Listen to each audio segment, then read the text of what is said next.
Hello, engineers. So let's try to solve this sample problem taken from the past REE board examination. So yung problem natin is an existing industrial plant has an average load of 900 kilowatts at 0.6 power factor lagging. To raise the overall power factor of 0.92, a synchronous motor driving a DC generator is to be installed.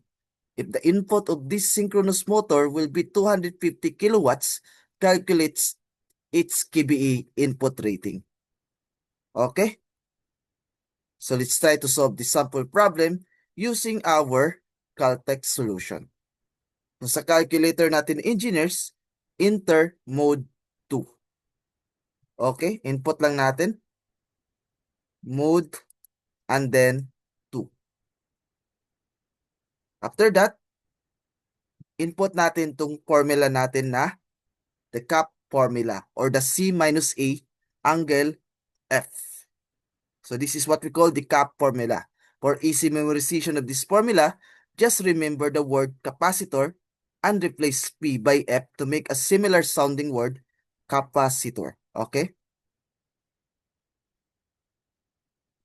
Input lang natin to.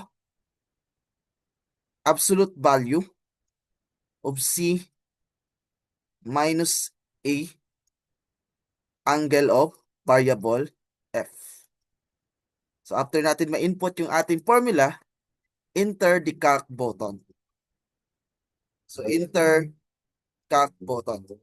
So magtatanong yung ating calculator ng value ng C, A, at saka variable F. So therefore, yung ilalagay natin sa variable C is the power or the load power divided by the power factor 1, which is 900 divided by 0.6. For variable A naman is yung pinagsama na load power and the power of the synchronous motor, which is 250 kilowatts. So we have 900 plus 250 divided by the corrected power factor, which is 0.92.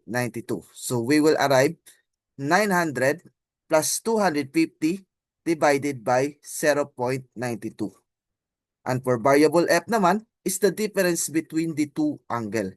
So cosine negative 1 of the first power factor minus cosine negative 1 of the second power factor. So therefore, we will have cosine negative 1 of 0.6 minus cosine negative 1 of 0.92. So input lang natin to sa ating calculator, engineers. So for variable C, so we have 900 divided by the first power factor, which is 0.6, equal. For variable A naman, is yung pinagsama na load power at saka power ng ating synchronous motor, which is 250, divided by the second power factor, which is 0.92, equal.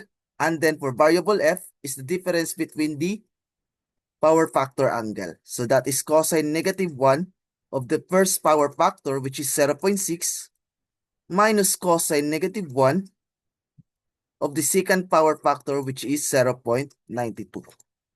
So equal lang natin. So we will have 752.82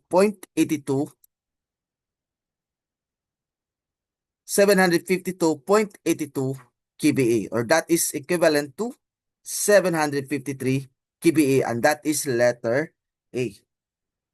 So I hope may natutunan kayo sa ating naging discussion, and maraming salamat sa panonood. See you next time.